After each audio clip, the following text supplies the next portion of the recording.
భగవద్గీత అధ్యాయం 2 శ్లోకం 14 శ్లోకం మాత్రా స్పర్శాస్తు కౌంతేయ శీతోష్ణ సుఖ దుఃఖదా ఆగమాపాయినో నిత్యాః తాం స్థితిక్షస్వ భారత శ్లోక అనువాదం ఓ కౌంతేయ అర్జున ఇంద్రియాలు మరియు వాటి సంబంధిత విషయాల సమ్మేళనం వల్ల శీతం వేడి సుఖం దుఃఖం లాంటి అనుభూతులు వస్తుంటాయి.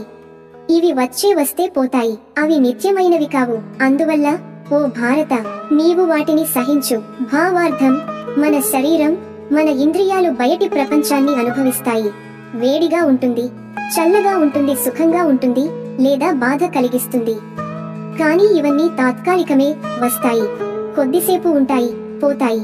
శీతకాలం, వసంతం, వేసవిలా ఈ అనుభూతులు కూడా ఒక కాలంతో వచ్చి మళ్ళీ మారిపోతాయి.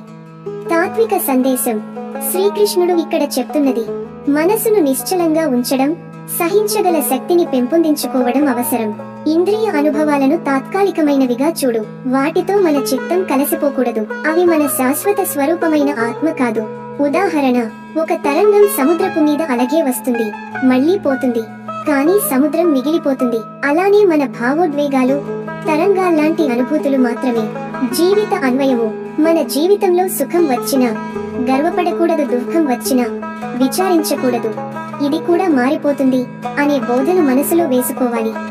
ఇది నేర్చుకుంటే మనం స్థితప్రజ్ఞులు అవగలము. ముగింపు ఈ శ్లోకం మనకు సంతోషాన్ని నిలబెట్టే మార్గాన్ని చూపుతుంది. తాత్కాలిక దుఃఖాలను తట్టుకోవడం ద్వారా శాశ్వత శాంతిని చేరుకోవచ్చు. ఈ సందేశం మీ హృదయంలో స్థిరపడుతుందని ఆశిస్తున్నాను. వస్తుంది, పోతుంది, మన ఆత్మ మాత్రం నిశ్చలంగా ఉంటుంది. ఇలాంటి గీతా శ్లోకాల వీడియోలు మీకు నచ్చితే లైక్ చేయండి. మీ అభిప్రాయాన్ని కామెంట్ చేయండి. ఇంకా వీడియోల కోసం సబ్స్క్రైబ్ చేయండి. ధన్యవాదములు. జై శ్రీ కృష్ణ.